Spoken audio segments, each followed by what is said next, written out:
Yes madam అనే company ఒక 100 మందిని ఫైర్ చేసింది. ఫైర్ చేసింది ఎందుకో తెలుసా? చాలా విచిత్రంగా అనిపిస్తది. సో, ఇది వెర్షన్ ఎంతవరకు కరెక్ట్ ఏందనేది మనం గూడా నా వ్యూ నేను చెప్పడానికి ప్రయత్నం చేస్తాను. అండ్ ఇక్కడ ఏంటి అంటే యెస్ మేడం అనే కంపెనీ జనరల్‌గా ఏంటి అంటే అర్బన్ క్లాప్ లాంటి ఒక కంపెనీ అనమాట. బ్యూటీ పార్లర్‌కి సంబంధించి సెలూన్‌లో ఇంటికొచ్చి చేసేదానికి so, it's a kind of company and it's a startup company. అయితే ఇక్కడ ఏం జరిగిందంటే మన కంపెనీ ఎన్వైర్న్‌మెంట్ ఎలా ఉంది, ఏంది అని చెప్పి ఇంటర్నల్‌గా కొంత దానికి సంబంధించి సర్వే అనేది చేపట్టారు. అంటే మీరు ఎలా ఉన్నారు, హ్యాపీ ఫీల్ అవుతున్నారా, ఎలా ఫీల్ అవుతున్నారు, ఏంటి అని చెప్పి ఆ సర్వే చేపడితే ఆ సర్వేలో ఏంటి అంటే 100 మంది వరకు మాకు స్ట్రెస్ ఎక్కువ అవుతుంది, వర్క్ ప్రెషర్ ఎక్కువ అనిపిస్తుంది మీ కంపెనీలో ఆర్ మన కంపెనీలో అని చెప్పి వాళ్ళ ఒపీనియన్. అంటే మీ ఒపీనియన్ చెప్పండి, మనం చేంజెస్ చేద్దాం అన్నట్టు వాళ్ళు అప్రోచ్ అయితే డెఫినెట్లీ వీళ్ళు దానికి సంబంధించి చెప్పారు. అయితే మీకు ప్రెషర్ ఎక్కువ అవుతుంది కదా, మీరు టెర్మినేట్ చేసేస్తాము, ఇంటి దగ్గర కూర్చొని ప్రెషర్ లేకుండా హ్యాపీగా ఉండండి అని చెప్పి ఆ టైప్‌లో ఆ కైండ్ ఆఫ్ దాంట్లో ఒక 100 మెంబర్స్‌ని టెర్మినేట్ చేసింది. అండ్ అందులో ఒక ఎంప్లాయీ లింక్డ్ఇన్‌లో దీనికి సంబంధించి పోస్ట్ చేయడం జరిగింది.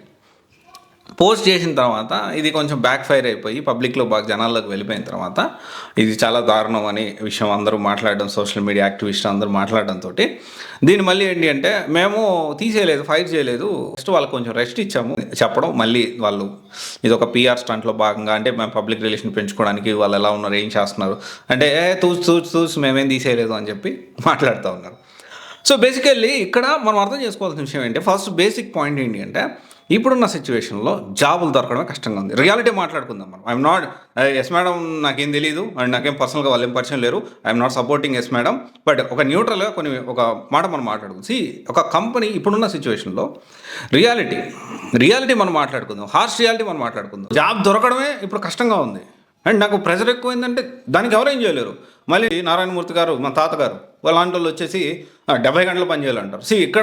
ఇక్కడ క్వశ్చన్ ఏంటి అంటే I'm not supporting any company అలాగని చెప్పి మన ఎంప్లాయీస్కి మీరు అగైనెస్ట్ ఉన్నారంటే అట్లా కాదు.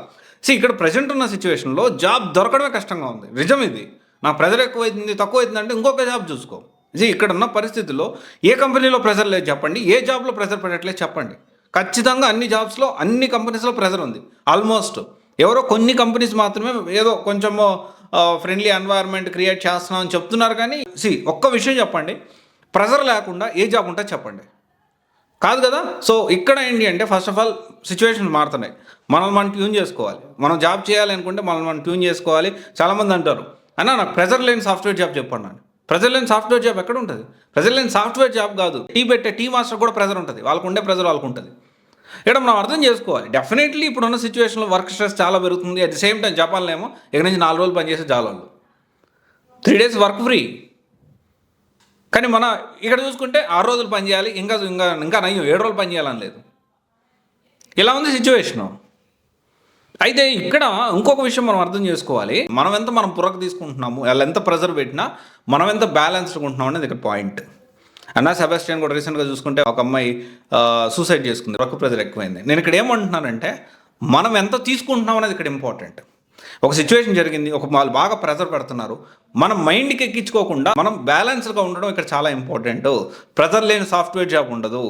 అండ్ 100 మందిని ఫైర్ చేశారు, తర్వాత మళ్ళీ మేము తీసుకుంటున్నాము రెస్ట్ ఇచ్చామన్నా. ఎన్ని రోజులు రెస్ట్ ఇచ్చారో చెప్పలేదు, మళ్ళీ శాలరీస్ ఇస్తున్నారో చెప్పట్లేదు, మళ్ళీ ఎప్పుడు వాళ్ళు కంపెనీలు తీసుకుంటా కూడా చెప్పలేదు. జస్ట్ ఒక స్టేట్మెంట్ ఇచ్చారు. తర్వాత ఏం జరుగుతుంది, తర్వాత మనం ఇప్పుడు ఫైర్ మీద ఉన్నారు కాబట్టి ఇప్పుడు దాని గురించి కొంచెం డిస్కషన్ జరుగుతుంది. ఒక వారం 10 రోజులు అయితే అందరూ కొత్త విషయాలు వస్తుంది, ఈ విషయం మర్చిపోతారు. ఇక్కడ చాలా బ్యాలెన్స్డ్గా ఉండడం అనేది చాలా ఇంపార్టెంట్ విషయం. వాళ్ళు ప్రెజర్ ఇస్తున్నారు సరే, మనం ఎంతవరకు తీసుకోవాలి అది మనం అర్థం చేసుకోవాలి. మనం ఇక్కడ ఎక్కడా కూడా కంపెనీస్ ఎలా ఉన్నాయంటే ఆల్మోస్ట్ అన్ని కంపెనీస్ ది ఎక్స్పెక్టింగ్ మోర్, ఎక్కువ ఎక్స్పెక్ట్ చేస్తున్నారు. అండ్ ఇప్పుడు నారాయణమూర్తి గారు ఉన్నారు, వర్క్ లైఫ్ బ్యాలెన్స్ చేసుకోవాలి, రోజుకు 70 గంటలు పని చేయాలని. కంపెనీ మీది కాబట్టి నేను డైరెక్ట్గా ఆయనకే చెప్తా ఉన్నా, తాతగారు మీకే చెప్తా ఉన్నా, కంపెనీ మీది కాబట్టి 70 గంటలు కాదు 100 గంటలు కూడా పని చేస్తావు. కానీ నువ్వు దగ్గర పనిచేసే ఎంప్లాయీస్ నీకు ఎంత షేర్ ఇస్తున్నావు? ప్రతి ఒక్కరు పని చేస్తున్నారు కదా, వాళ్ళకి ఎంత నువ్వు వాళ్ళు పర్సనల్ లైఫ్ వదిలేసి నీ దగ్గర పని చేస్తున్నావు, నువ్వు ఒక ఎంపైర్ బిల్డ్ చేసుకున్నావు, అది వేరే విషయం. వాళ్ళు నీ దగ్గర పని చేస్తున్నప్పుడు వాళ్ళు నువ్వు ఎంత పే చేస్తున్నావు అది కూడా మ్యాటర్సే కదా.